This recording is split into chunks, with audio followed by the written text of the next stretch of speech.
Hello students.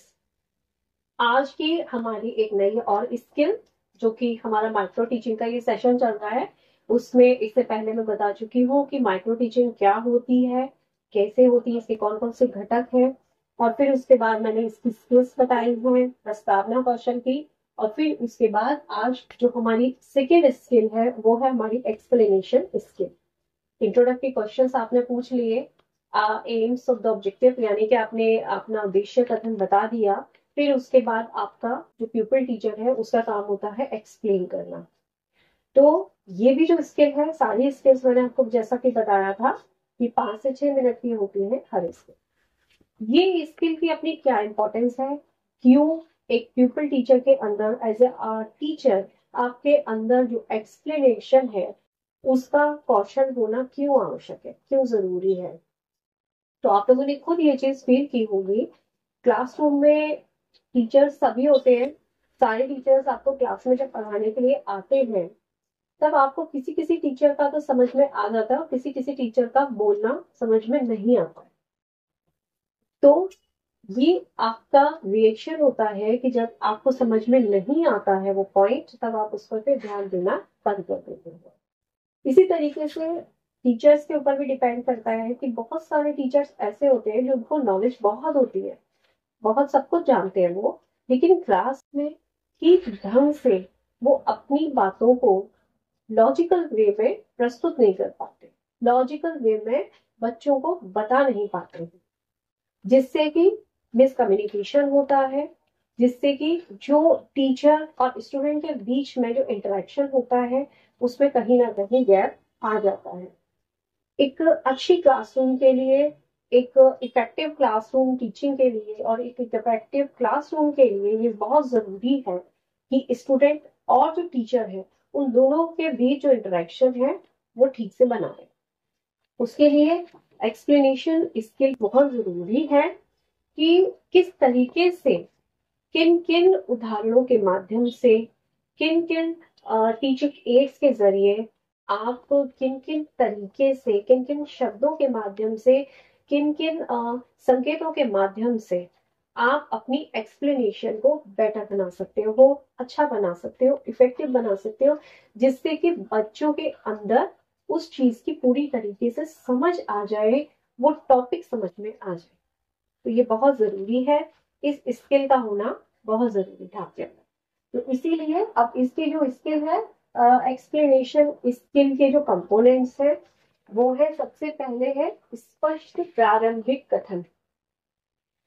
मैंने पहले भी जैसे आप लोगों को एग्जांपल दिया था कि एक तरीका ये होता है कि इंट्रोडक्टरी क्वेश्चंस बिना पूछे क्लास में जाओ और बोल दो कि भाई आ जाइए, ठीक है ये पढ़ेंगे हम, ये पढ़ाना शुरू कर दिया, तो उसमें बच्चे को इंटरेस्ट नहीं आता। अब आप जब अपनी चीजों को, जो भी टॉपिक आप पढ़ाने जा रहे हो उसको बड़े सही तरीके से आप बोलोगे कि आज हम इस विषय में अध्ययन करेंगे, आज हम इस विषय को पढ़ेंगे और इस विषय के अंतर्गत, इस टॉपिक के अंतर्गत हम इन इन चीजों को पढ़ेंगे। पहले ही एक रफ आइडिया आपने बच्चों को दे दिया कि आज हम मान लीजिए पेड़ पौधों के विषय में पढ़ेंगे। पेड़ पौधों के विषय में हम क्या पढ़ेंगे? पेड़ पौधों के विषय में हम पढ़ेंगे कि किस प्रकार के पेड़ पौधे होते हैं और जड़ जो होती है वो कितने प्रकार की होती है, तने कितने प्रकार के होते हैं, पत्तियां कितने प्रकार की होती हैं, कौन कौन से जो पेड़ पौधे हैं वो किस किस एरिया में ज्यादा मिलते हैं, किस किस फैमिली से आते हैं। तो इन तरीके से अगर आप बच्चे को थोड़ा सा एक्सप्लेन कर देंगे स्टार्टिंग में ही कि आज हम क्या पढ़ने जा रहे हैं, कौन सा टॉपिक पढ़ने जा रहे हैं और उस टॉपिक के अंदर जो सब पॉइंट्स हैं वो कौन कौन से हैं, तो बच्चे को ये स्पष्ट हो जाता है, क्लियर हो जाता है कि आज हमको क्लासरूम में क्या क्या पढ़ना है।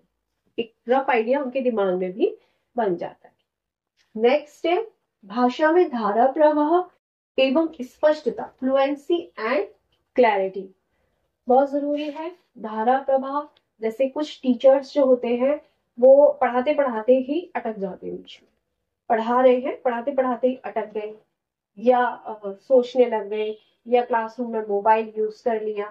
तो उससे क्या होता है कि बच्चों का कहीं ना कहीं जो बच्चों की कंटिन्यूअसली है, मतलब जो बच्चे पढ़ रहे हैं उनका दिमाग भी कहीं ना कहीं हट जाए। ठीक है।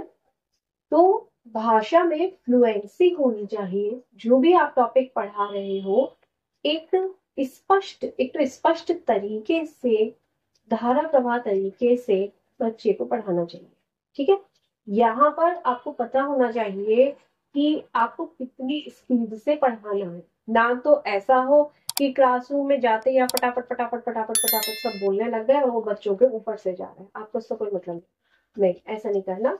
बल्कि आपको पता होना चाहिए कि आपकी कितनी स्पीड से आपको एक्सप्लेनेशन देनी है, और वो जो आप बोल रहे हो वहां पर वो स्पष्ट तरीके से, स्पष्ट रूप से बच्चों तक पहुंच पा रहा है या नहीं पहुंच पा रहा है। जैसे आप जो जो वर्ड बोल रहे हो उन वर्ड के बीच में कितना गैप रखना है, उनके बीच में आपको कितना टाइम लेना है, एक लाइन को बोलने में आपको कितना टाइम लेना है, ये सारी चीजें आपको पता होनी चाहिए। ये सारी चीजें आपकी जो भाषा है, जो लैंग्वेज है, उसमें आती है कि आपको कितने फ्लो में बोलना है, आपको कितने ज्यादा धीमे भी ना हो कि बच्चों को नींद ही आ जाए, या बहुत स्पीड में ही ना हो कि बच्चे ऊपर से निकल जाए, तो ऐसा भी ना हो। ठीक है। तो फ्लुएंसी होनी चाहिए, एक स्पष्टता होनी चाहिए, बीच में आपको ऐसे ये अटकना नहीं है, बल्कि एक जैसे एक रास्ता होता है ना, चलता चला जा रहा है, चलता चला जा रहा है, उस तरीके से आपको बोलना है। ठीक है। इसमें और भी चीजें ध्यान में रखने वाली होती है कि कहाँ पर आपको किस शब्द पर ज्यादा जोर देना है, किस शब्द में आपको उतार चढ़ाव, जो असेंडिंग और डिसेंडिंग ऑर्डर होता है, इन चीजों का भी आपको ध्यान रखना है कि कहाँ पर आपको असेंडिंग ऑर्डर में बोलना है और कहाँ पर आपको डिसेंडिंग ऑर्डर में बोलना है। इन सब चीजों का ध्यान भी आपको अपनी एक्सप्लेनेशन में रखना होता है, जिससे कि आपकी एक्सप्लेनेशन इफेक्टिव होती है। नेक्स्ट है जोड़ने वाली कड़ियों का प्रयोग, यूजिंग एक्सप्लेनिंग लिंक्स। जोड़ने वाली कड़ियां, जैसे कहाँ आपको उदाहरण देने हैं, कहाँ आपको, हम बहुत सारी ऐसी चीजें होती हैं कि बहुत सारे जैसे उदाहरण हम देते हैं या मुहावरे भी यूज करते हैं, इंग्लिश में भी बहुत सारी चीजें हम ऐसे यूज करते हैं, बहुत सारे वर्ड्स ऐसे यूज करते हैं, हिंदी में भी हम बहुत सारी चीजें ऐसे यूज करते हैं, उदाहरण हम देते हैं। तो कहाँ पर आपको कौन सा वाला जो जोड़ने वाली कड़ी है, जो जोड़ने वाले लिंक है, जो उदाहरण है, जो आपके संकेत हैं, वो कहाँ कौन से वाले आपको जोड़ने हैं, इसका आपको ध्यान रखना है। उल्टे सीधे तरीके से उन चीजों को नहीं जोड़ना है। ठीक है। नेक्स्ट है उचित शिक्षण सामग्री का प्रयोग। ये आपको ध्यान में रखना होता है कि जब भी हम एक्सप्लेन कर रहे हैं किसी भी चीज को, तब आप उस चीज को एक्सप्लेन करते करते अगर कोई टीचिंग एड का यूज कर रहे हो तो आपकी जो एक्सप्लेनेशन है वो इफेक्टिव हो जाएगी। क्यों इफेक्टिव होगी? क्योंकि कहा जाता है कि हम जितनी ज्यादा अपनी इंद्रियों का, जो हमारी ज्ञानेंद्रियां हैं, उनका प्रयोग करेंगे, उतना ज्यादा आपकी जो लर्निंग है वो इफेक्टिव होगी। तो बोलते समय जब टीचर बोल रहा है, क्योंकि टीचर भी बोल रहा है, तब क्या होता है, बच्चे का दिमाग क्या, कौन सी इंद्रिय हमारी यूज होती है इसमें? कम, सुन रहा। लेकिन जब टीचर बोलते बोलते आपका कुछ करके भी वो दिखा रहा है, या कुछ चीजों को यूज कर रहा है, टीचिंग एड को, किसी भी टीचिंग एड को यूज कर रहा है, मान लीजिए वो पोस्टर यूज कर रहा है, मान लीजिए वो कोई शॉर्ट वीडियो दिखा रहा है, मान लीजिए वो किसी चीज को लेके आ रहा है और कोई एक्टिविटी करके बता रहा है, तो वहां पर बच्चों की क्या आंखें हैं वो भी इन्वॉल्व होंगी, तो दो ज्ञानेंद्रियां यहाँ पर इन्वॉल्व हो गई। और कभी कभी क्या होता है कि हम बच्चों से कुछ करवा भी सकते हैं एक्सप्लेन करते करते, तो वहां पर उनकी ये तीसरी ज्ञानेंद्रिय भी यूज हो गई, तो जिससे कि जो बच्चों की लर्निंग है और आपकी जो टीचिंग है वो इफेक्टिव होगी। ठीक है। तो उचित शिक्षण सामग्री का प्रयोग करना चाहिए। जो भी आप टीचिंग लर्निंग मटेरियल यूज कर रहे हो, तो मटेरियल आपके कंटेंट से जुड़ा हुआ ही होना चाहिए। जो भी टॉपिक आप पढ़ाने जा रहे हो, जो भी टॉपिक के साथ जो टीचिंग पॉइंट्स होते हैं, जिस भी टीचिंग पॉइंट को आप पढ़ाने जा रहे हो या समझाने जा रहे हो, उससे ही जुड़ा हुआ आपका शिक्षण सामग्री होनी चाहिए। उस शिक्षण सामग्री को आप जहां पर भी यूज करो, वो कहाँ यूज करोगे? उस टीचिंग पॉइंट के साथ ही यूज करोगे जिससे जुड़ी हुई आपकी शिक्षण सामग्री है। जैसे मान लीजिए पहले तो आपने पेड़ों के विषय में बता दिया कि इतने प्रकार के पेड़ होते हैं। उसके बाद आप यदि जड़ों के विषय में बता रहे हो और जड़ों की अलग अलग टाइप के जो डायग्राम है उनको आप दिखा रहे हो, तो जब ये वाला टीचिंग पॉइंट आएगा कि जड़ों के प्रकार, तब आप उस टीचिंग लर्निंग मटेरियल को, जो टीचिंग एड है, उसको यूज तभी आप करोगे। उससे पहले उस जो टीचिंग लर्निंग मटेरियल है उसको आप यूज नहीं करोगे। क्लियर है? नेक्स्ट है विचारों में क्रमबद्धता, प्रॉपर सीक्वेंस इन स्टेटमेंट्स। मैंने आपसे कहा था कि जैसे आप किसी भी टॉपिक को पढ़ाना शुरू करोगे तो वहां पर आपके जो शिक्षण बिंदु हैं वो एक क्रम से लगे होते हैं, है ना? सबसे पहले आपको क्या पढ़ाना है, उसके बाद आपको क्या बच्चों को बताना है, उसके बाद फिर आपको बच्चों को क्या बताना है। ये चीजें पहले से क्लियर होनी चाहिए, एक सीक्वेंस होना चाहिए इसमें। ऐसा ना हो कि सबसे पहले आप जड़ों के प्रकार बताने लग जाओ फिर उसके बाद आप पेड़ों के प्रकार बताओ। ठीक, ऐसा ना हो कि आप ये बताने लग जाओ कि कौन सा पेड़ कहाँ मिलता है, क्यों मिलता है, जड़ जो होती है वो ऐसी क्यों होती है, और फिर उसके बाद आप पेड़ों के विषय में बताने लगो, पौधों के विषय में बताने लगो। तो एक क्रम होना चाहिए। अब जैसे यहाँ पर मैंने आपको पढ़ाना शुरू किया, तो पढ़ाना शुरू करने से पहले मैंने आपको बताया कि माइक्रो टीचिंग क्या होती है।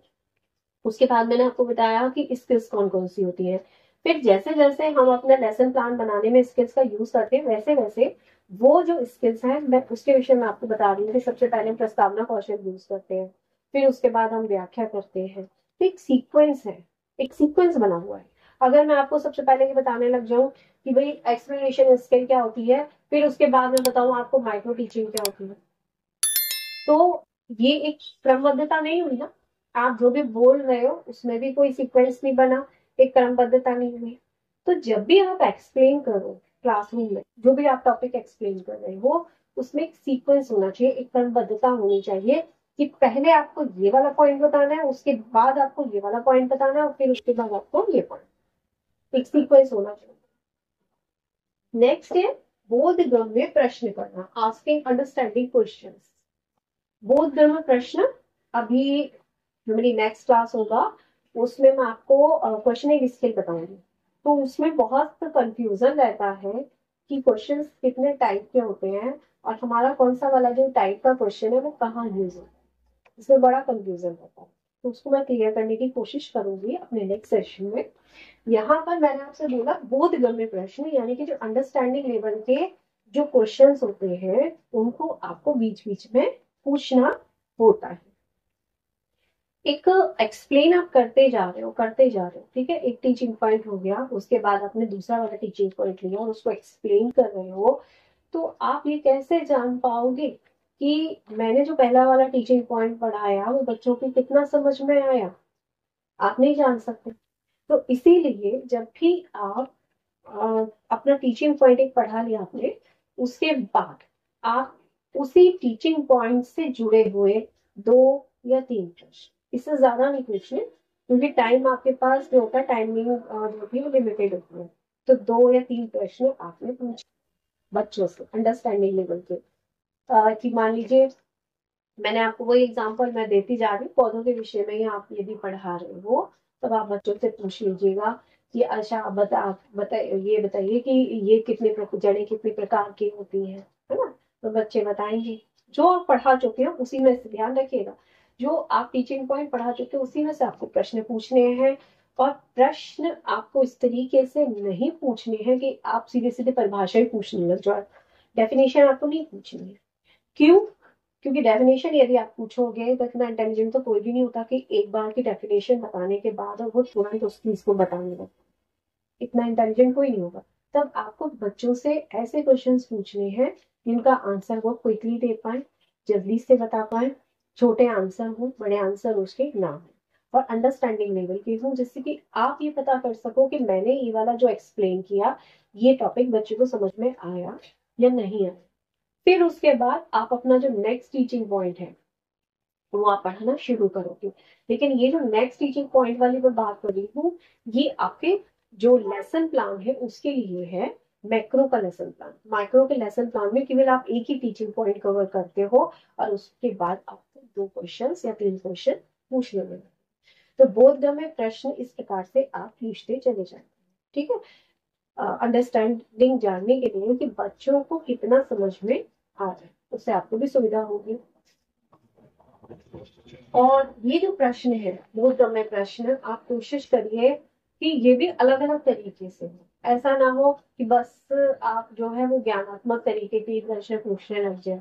ठीक है, कॉग्निटिव वाले ही प्रश्न पूछे, बल्कि आप कुछ दूसरे तरीके, एक ही तरीके के प्रश्न ना पूछ के दूसरे 2-3 तरीके से प्रश्न पूछ सकते हैं। ठीक है, नेक्स्ट है आपका असंबद्ध कथनों का अभाव, लैकिंग ऑफ इररेलेवेंट स्टेटमेंट। जब भी आप एक्सप्लेन कर रहे हो किसी भी चीज को, किसी भी टॉपिक को, तब आपको ये ध्यान रखना है कि वहां पर कभी कभी किसी किसी टीचर की क्या आदत होती है कि बीच बीच में आप गलत तरीके के जो शब्द हैं, असंबद्ध कथन का मतलब है कि जो उस टॉपिक से जुड़ा हुआ कथन नहीं है, स्टेटमेंट नहीं है, उस टॉपिक से जुड़ा हुआ नहीं है, उसी को क्लास में बीच बीच में पूछ लेते हैं। जैसे मान लीजिए कोई टीचर पढ़ा रहा है कि ताजमहल आगरा में है, ये पढ़ा लिया। अब ताजमहल आगरा में है, तो ये अगर मैं पूछती हूँ कि ये जो ताजमहल है किसने बनाया, तो ये तो ठीक क्वेश्चन टॉपिक से जुड़ा है। लेकिन अगर मैं ये पूछूं कि हाँ भाई बताओ, तुम ताजमहल गए थे, तुम कब गए थे ताजमहल, तुम कैसे गए थे ताजमहल, अच्छा तुम आगरा गए थे, आगरा कैसे चले गए थे, ट्रेन से गए थे, कैसे गए थे। तो ये जो प्रश्न है टीचर के, ये इररेलेवेंट, असंबद्ध है, आपके टॉपिक से जुड़े हुए नहीं है। लेकिन इसके बजाय यदि आप ये पूछते हो कि हाँ शाहजहां कौन थे, शाहजहां की बेगम का क्या नाम था, किसकी याद में ताजमहल बनवाया था, तो ये वाले जो क्वेश्चन होते हैं ये आपके टॉपिक से संबंधित होते हैं। ऐसे प्रश्न आप पूछ सकते हो, लेकिन असंबंधित जो प्रश्न है जो कि आपके टॉपिक से जुड़े हुए नहीं है, ऐसे प्रश्न आपको नहीं करने हैं। और ना ही ऐसे उदाहरणों का और ना ही ऐसे मुहावरों का आपको यूज करना है। उससे क्या होगा कि बच्चों का दिमाग भटकेगा। ठीक है, नेक्स्ट है और लास्ट है निष्कर्षात्मक कथन का प्रयोग, यूज ऑफ कंक्लूसिव स्टेटमेंट। जरूरी है कि जैसे आपने पूरा एक टॉपिक पढ़ा लिया, पूरा टॉपिक पढ़ाने के बाद लास्ट में आप ये पूछेंगे, मतलब क्लास पूरी हो गई हमारी, लेसन प्लान हमने पढ़ा लिया पूरा, तो उसके बाद क्या होता है, मैक्रो में बता रही हूँ मैं आपको, उसके बाद लास्ट में क्या होगा कि आप थोड़ा सा बच्चों को डिस्कस करोगे कि आज हमने क्या क्या पॉइंट्स पढ़े, आज हमने क्या क्या चीजें समझी। ठीक है, जैसे आज हमने पौधों के विषय में पढ़ा कि पौधों के जो प्रकार हैं वो कितने होते हैं, पौधों की जो जड़ें हैं वो कितने प्रकार की होती हैं, कौन कौन सा पौधा जो है वो किस किस मिट्टी में हो सकता है, कि कौन सा पौधा किस जगह पर मिलेगा। बस इतना आपको बताना है, निष्कर्षात्मक कंक्लूसिव। उससे क्या होगा कि बच्चे को रिमाइंड हो जाएगा कि आज इस क्लास में हमने ये सारे टॉपिक्स पढ़े, बच्चों को रिमाइंडर हो जाएगा, तो उसके लिए और अच्छा भी रहेगा। फिर उसके बाद जब आप अपने मूल्यांकन प्रश्न लास्ट में पूछोगे जो कि इसमें माइक्रो में नहीं पूछने हैं, तब उससे क्या होगा कि बच्चों को थोड़ी इजीनेस हो जाएगी। बच्चों को जब सब चीजें पिछली वाली याद आ जाएंगी कि हमने शुरुआत कहाँ से की थी, क्लास में क्या क्या चीजें पढ़ी थी, कौन कौन से जो टीचिंग पॉइंट्स थे वो पढ़े थे, तो उससे बच्चे आपका जो आंसर है वो दोबारा अच्छे से दे पाएंगे, रिकॉल हो जाएगा बच्चों के दिमाग में। तो इसीलिए जो कंक्लूसिव स्टेटमेंट है वो देना आपका बहुत जरूरी है। जब आपकी क्लास खत्म होती है, जब आपका टॉपिक खत्म हो रहा होता है, उससे पहले आपको निष्कर्षात्मक जो कथन है वो बोलना जरूरी है। ये आज हमने इस विषय का अध्ययन किया, इन इन शिक्षण बिंदुओं का अध्ययन किया, इन इन पॉइंट्स पर हमने प्रकाश, जिससे बच्चा आपका पूरा उसके सामने एक तैयार हो जाता है कि आज हमने यही चीजें पढ़ाई। ठीक है, तो मेरे ख्याल से ये समझ में आ गए होंगे आपके एक्सप्लेनेशन, इसके कौन सी, उसके जो कंपोनेंट्स हैं वो कौन से हैं। एक्सप्लेनेशन जो स्किल है, व्याख्या जो कौशल है वो बहुत इंपॉर्टेंट है आगे बढ़ाने के लिए आपका जो लेसन प्लान है उसको। नेक्स्ट हम कहेंगे देखेंगे कि कैसे उसको लिखना है। ये सारी एंट्रीज तो आपको करनी है। विषय विषय प्रकरण, इसमें हम प्रस्तावना में प्रकरण पढ़ाते समय बाद में लिखते थे, उद्देश्य कथन बोलते समय, लेकिन इस वाली स्किल में हम प्रकरण भी पूरा लिख के रखेंगे। जैसे मान लीजिए विषय हो गया हमारा विज्ञान, ठीक है, और उपविषय हो गया वनस्पति विज्ञान, वनस्पति विज्ञान, और प्रकरण हो गया पौधों के प्रकार। उसके बाद इसको अंडरलाइन करना जरूरी है। मैं बता चुकी हूँ कि अंडरलाइन जरूरी क्यों है। ठीक है, अंडरलाइन करना जरूरी होता है। पौधों के प्रकार हमने यहाँ पर पहले से ये सब चीजें डाल देंगे, और कक्षा अवधि कालाश ये सारी एंट्रीज भी हमको करनी है। व्याख्या कौशल, उसके बाद हम बुक में अपनी जो नोटबुक है उसमें घटक लिखेंगे। व्याख्या कौशल डालने के बाद कि कौन सा घटक है, इसमें कितने घटक है। शिक्षण सहायक सामग्री भी हमको यूज करनी है, और उसके बाद हमको लिखना भी है कि हमने कौन सी वाली जो शिक्षण सहायक सामग्री है उसको यूज किया है। नेक्स्ट है छात्र अध्यापिका क्रिया या छात्रा और छात्र अध्यापक क्रिया, जो आप है प्यूपिल टीचर्स एक्टिविटीज। उसके बाद है छात्र छात्रा क्रिया, स्टूडेंट एक्टिविटीज, और फिर आपके कंपोनेंट्स।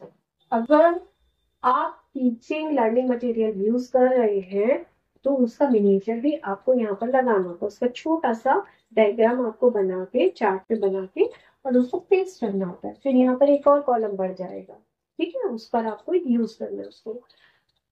अब सबसे पहले मैंने लिखा था विकासात्मक प्रश्न, कि हम जो भी कोई भी टॉपिक जब शुरू करते हैं, टीचिंग पॉइंट जब हम शुरू करते हैं अपना पढ़ाने के लिए, तो कहीं कहीं पर ये कंपलसरी नहीं होता कि आप जो डेवलपमेंटल क्वेश्चन है उनको पूछें।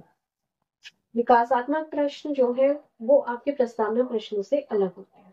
उसमें ऐसा कुछ भी नहीं होता कि आपको चेनिंग बनानी है, या आपको बहुत सारे 5 ही प्रश्न पूछने हैं। इस तरीके से सब कुछ भी नहीं होता। विकासात्मक जो प्रश्न है वो जो भी आप टीचिंग पॉइंट पढ़ाने जा रहे हो, ठीक है, उस टीचिंग पॉइंट से जुड़े हुए होते हैं। आपको बच्चों को कंसंट्रेट करना है, फोकस उनका बच्चों का लेके आना है उस टीचिंग पॉइंट पर। इसीलिए विकासात्मक प्रश्न पूछे जाते हैं। जैसे आप स्टार्ट कर रहे हो पौधों के प्रकार पे, मेरा पहला वाला टीचिंग पॉइंट है, मान लीजिए पौधों के प्रकार, तो मैं बच्चों से पूछूंगी कि बच्चों आप लोग कहाँ बैठे हो, या आप कहाँ से आते हो। ठीक है, आप कहाँ से आ गए। इसके बाद बच्चों ने आपने, मैं पूछूं बच्चों आपने पेड़ पौधे देखे, जब आप आते हो तो पौधे विषय पढ़ते हैं, रास्ते बच्चे तो पढ़ते हैं। तो फिर मैं कहूंगी कि वहां पर आपने कभी देखा कि कितने प्रकार के पौधे होते हैं, कभी अंतर देखा उनमें कैसा होता है। तो बच्चों ने नहीं देखा यदि होगा तो बिल्कुल उस चीज पर फोकस करेंगे कि भाई जानने के लिए वो तैयार रहेंगे कि पौधे के प्रकार आखिर कितने हैं। केवल इस तरीके से आपको जनरल क्वेश्चंस पूछने हैं, सिंपल क्वेश्चंस पूछना है। ये विकासात्मक प्रश्न है। यदि आपको ये लगता है कि नहीं हमें विकासात्मक प्रश्न नहीं लिखने, तो इट्स ओके, आप नहीं लिखोगे, आप डायरेक्ट अपना टीचिंग पॉइंट यूज करोगे। विकासात्मक प्रश्नों की संख्या 2 या 3 से ज्यादा नहीं होनी चाहिए, इतने ही बहुत सफिशियंट है। विकासात्मक प्रश्न यदि आप पूछ रहे हो, ठीक है, उसके बाद आप यहाँ पर शिक्षण बिंदु अपना लिखोगे, टीचिंग पॉइंट इसी कॉलम में लिखोगे, क्योंकि वो छात्र अध्यापिका क्रिया आप ही की जो एक्टिविटी है। तो यहाँ पर आप अपना शिक्षण बिंदु सूचना लिखना शुरू कर दोगे। आप बोलते जाओगे, एक्सप्लेन करोगे, और एक्सप्लेन करने के बाद आप यहाँ पर लिखोगे कि जो छात्र और छात्राएं हैं वो क्या होंगे, पूरा आप लिखोगे ध्यान पूर्वक सुने। क्योंकि ये सुनेंगे क्यों लिखेंगे, हम सुन रहे हैं क्यों नहीं लिखते हैं। बहुत सारे बच्चे सुन रहे लिखते थे, क्योंकि ये जो प्लान है हम अपना क्लासरूम में जाने से पहले ही तैयार करते हैं। तो हम क्या एक्सपेक्ट करते हैं बच्चों से कि वो ध्यान पूर्वक सुनेंगे।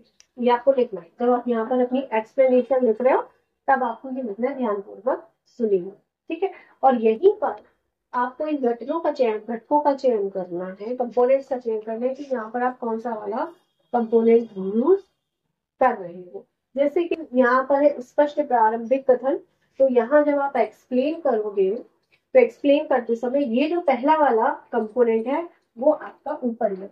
फर्स्ट कंपोनेंट, क्योंकि स्टार्टिंग वाला जो कंपोनेंट है वो आप स्टार्टिंग में लिख पाओ। ठीक है। नेक्स्ट है आपका भाषा में धारा प्रवाह तथा स्पष्टता, तो वो आपका कंपोनेंट यहाँ पर आ सकता है, सेकेंड में आ सकता है। इस तरीके से आपको कंपोनेंट का यूज करना है। अगर आप कहीं पर भी किसी जोड़ने वाली मुहावरे का या किसी उदाहरण का या आप कोई भी लोकोक्ति का यूज कर रहे हो, तो फिर आपको ये वाला कंपोनेंट का नंबर यहाँ पर आपको डालना होगा। उचित शिक्षण सामग्री का प्रयोग, जहां पर भी आप टीचिंग लर्निंग मटेरियल यूज कर रहे हो तो उसका कंपोनेंट का नंबर फिर आपको वहीं पर डालना होगा जहां पर आप उसको एक्सप्लेन करते समय यूज कर रहे हो, जस्ट उसी के सामने आपको ये कंपोनेंट का नंबर डालना पड़ेगा। लास्ट में जब आप एक्सप्लेन यहाँ पर कर लेंगे, ये आपने एक्सप्लेन कर दिया, तब आप यहाँ पर प्रश्न पूछेंगे बोधगम्य प्रश्न, और जिसका जो आंसर है वो कहाँ लिखोगे आप, जो बच्चे आंसर देंगे वो यहाँ पर इस वाले कॉलम में लिखोगे, छात्र छात्रा जो क्रिया। मैंने आपसे पहले ही कहा था 1 या 2 प्रश्न, 2-3 प्रश्न पूछने, इससे ज्यादा प्रश्न आपको नहीं पूछने। प्रश्न जो है वो अलग अलग फॉर्म में आप हो सकते हैं, या तो आप मान लीजिए कि एक किसी भी चीज का शब्द पूछ लीजिए कि आप इसको क्या कहते हो, या प्रकार पूछ लीजिए कि कितने प्रकार होते हैं, किसी का नाम पूछ लीजिए कि उसका नाम आप बताइए। ठीक है। तो ये सारी चीजें आपको छोटे छोटे प्रश्न पूछने हैं और छोटे छोटे उसके आंसर होने चाहिए, बड़े प्रश्न आपको यहाँ पर नहीं पूछने। तो ये जो आपका 6 नंबर का कंपोनेंट है, 6 नंबर का कंपोनेंट का आपको यहाँ डालना होगा कि हमने प्रश्नों को पूछा। ठीक है। और लास्ट में जब आप यहाँ पर एक्सप्लेन करते समय अपना निष्कर्षात्मक कथन का प्रयोग करते हो यदि, ठीक है, तो आप इसको यहाँ पर डालोगे, नहीं करते हो तो आप नहीं डालोगे क्योंकि ये माइक्रो का प्लान। तो मेरे ख्याल से यहाँ पर आपको कोई भी प्रॉब्लम नहीं हुई होगी एक्सप्लेन करते समय। ठीक। कोई भी प्रॉब्लम यदि आती है तो आप पूछ सकते हो मुझसे कमेंट करके। एक्सप्लेन करते समय मुख्य जो बात है वो मैं ये बताऊं कि आपको एक टीचर को ये पता होना चाहिए, एक पीपल टीचर को ये पता होना चाहिए कि मैं किस लेवल के बच्चे को ये एक्सप्लेन कर रहा हूँ, क्योंकि एक्सप्लेनेशन जो होती है वो हायर लेवल के लिए अलग तरीके से होगी और छोटे बच्चों के लिए अलग तरीके से होगी। आप यदि छोटे बच्चों के लिए बहुत कठिन शब्दों का प्रयोग कर लेंगे, ठीक है, ऐसे कठिन कठिन शब्दों का प्रयोग करेंगे, इंग्लिश में भी बहुत सारे ऐसे वर्ड्स होते हैं जो कि आप यदि चाहो तो उनके सरल जो वर्ड्स हैं वो भी यूज कर सकते हो, और उनके अलग अलग और भी रूप या और भी जो शब्द हैं उनको यूज कर सकते हो।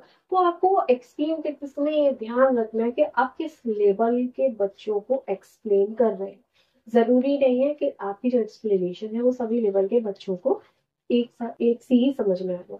छोटे बच्चों को यदि आप एक्सप्लेन कर रहे हो तो छोटे बच्चों को छोटे बच्चों के लेवल के हिसाब से ही वहां पर आपको उदाहरण देने हैं, वहां पर उन्हीं के हिसाब से आपको शब्दों का चयन करना है, उन्हीं के हिसाब से आपको जो जोड़ने वाले शब्द हैं उनका यूज करना है, उन्हीं के हिसाब से आपको जो शिक्षण सामग्री है उसका प्रयोग करो छोटे बच्चों के हिसाब से।